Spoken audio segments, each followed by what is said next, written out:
Bismillahirrahmanirrahim. Assalamualaikum warahmatullahi wabarakatuh. Selamat pagi. Saya Syafur Pratama dari kelompok 4. Kali ini saya akan mempresentasikan tentang kopi. Saya di kelompok 4 beranggotakan 4 orang rekan lainnya. Terdapat Asgarian Hadi Sukma, Ica Widianti, Muhammad Rafi Fajrul Razak, dan Putri Ananda Irwanto. Baik, saya akan menjelaskan pengertian dari kopi. Kopi merupakan salah satu komoditas di dunia yang dibudidayakan lebih dari 50 negara. Dua varietas pohon kopi yang dikenal secara umum yaitu kopi Robusta dan kopi Arabica. Berikutnya terdapat fungsi dari kopi. Terdapat banyak sekali fungsi dari kopi yang menghasilkan kebugaran bagi tubuh kita, kebaikan bagi jasmani kita. Berikut yang akan saya jelaskan. Mengandung banyak mineral dan vitamin, membakar lemak yang berada di dalam tubuh, meningkatkan stamina, meningkatkan fungsi otak, menekan risiko munculnya penyakit Parkinson, organ hati yang menjadi terlindungi, yang dimana kita sama-sama ketahui hati merupakan salah satu organ tubuh yang sangat penting dalam makhluk hidup. Berikutnya, membuat kita menjadi lebih bahagia. Terdapat salah satu suasana hati yang dimunculkan dari kopi ini sendiri, yang dimana dapat memunculkan rasa bahagia pada penikmat kopi itu sendiri. Berikutnya menekan risiko kanker hati. Berikut menurunkan risiko terjadinya stroke, yang dimana kita sama-sama mengetahui stroke merupakan salah satu penyakit yang cukup berbahaya dan dapat merenggut nyawa seseorang. Berikutnya memperpanjang umur. Dilansir dari beberapa situs yang telah kami telusuri, kopi dapat memperpanjang umur dengan cara menekan tingkat risiko terjadinya penyakit-penyakit berat dan kronis. Secara tidak langsung itu dapat memperpanjang umur dari penikmatnya. Wallahu a'lam bishawab. Berikutnya, antioksidan yang sangat banyak terdapat di dalam kopi itu sendiri. Dan yang terakhir, baik untuk jantung. Baik, terima kasih. Berikutnya akan dilanjutkan oleh rekan kelompok saya. Sekian, terima kasih. Baik, di sini saya akan melanjutkan penjelasan dari struktur dan kandungan kopi. Struktur dari kopi tersebut ada bagian kulit atau daging buah, biji kopi, kulit ari biji kopi, kulit tanduk biji kopi, lendir atau getah, kulit luar, dan kopi juga memiliki kandungan yaitu kafein, di mana zat utama yang ada pada kopi. Zat inilah yang sering membuat kita terjaga setelah minum kopi. Kandungan yang kedua adalah air. Air adalah zat penting dalam kopi yang bisa melarutkan minyak dan rasa yang ada di dalam biji kopi. Kandungan yang ketiga etipenol. Zat ini yang menghasilkan aroma dari kopi tersebut. Kandungan yang keempat, quinic acid, merupakan zat yang memberi rasa asam pada kopi. Jenis-jenis kopi yang dikenal oleh pencinta kopi ada 4, yaitu Liberica, Arabica, Robusta, Excelsa. Perbedaan dari keempat kopi tersebut, untuk Liberica sendiri terdapat satu ujung yang mengerucut di salah satu ujung keping. Sedangkan untuk Arabica bentuknya bulat, lonjong memanjang. Untuk kopi Robusta sendiri berbentuk lingkaran padat. Untuk kopi Excelsa memiliki bentuk oval dengan 2 ujung hampir mengerucut. Perkenalkan, nama saya Muhammad Rafi Fajrul Razak dengan NIM 2003055, akan melanjutkan presentasi dari rekan saya. Selanjutnya, pengembangan produk berbahan dasar kopi. Jadi, kopi bukan hanya dijadikan minuman saja, akan tetapi ada banyak ragam usaha olahan kopi yang unik dan kreatif. Contohnya mie kopi sianida. Jadi mie ini tidak dicampurkan dengan sianida, akan tetapi hanya dicampurkan dengan bubuk kopi kemudian diolah dan dicetak menjadi mie. Selanjutnya ada nasi goreng kopi. Nah, nasi goreng ini dibuat dengan cara memberikan bumbu kopi dan cara membuatnya hanya sama dengan nasi goreng pada umumnya.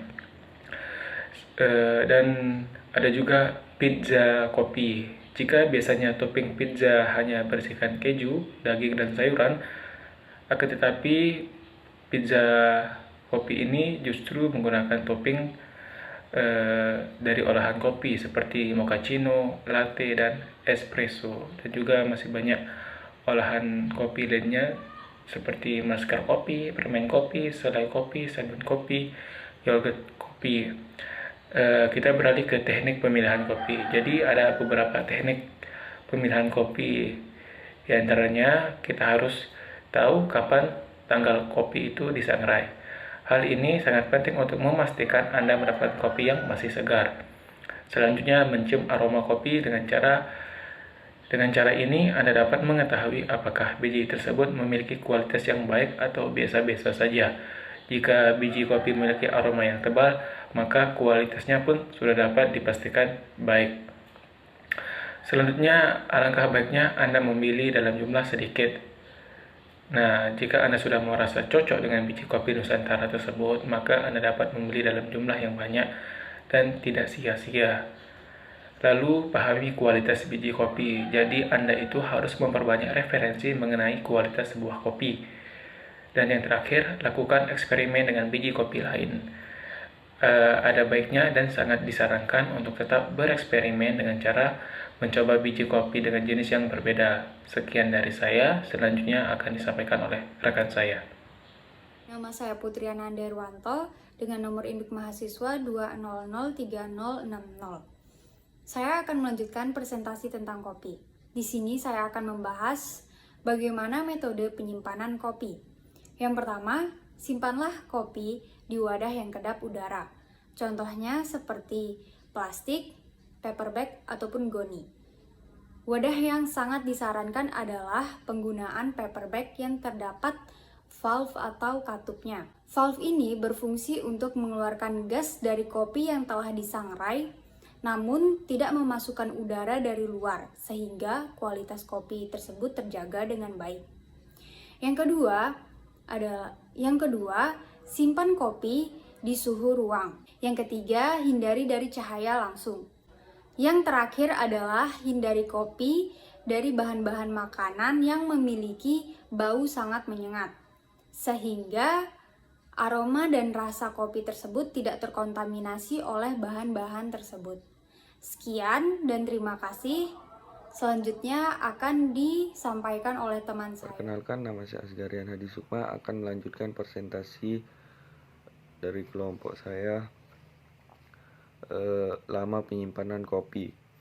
Kopi merupakan salah satu jenis tanaman yang banyak dibudidayakan di seluruh dunia.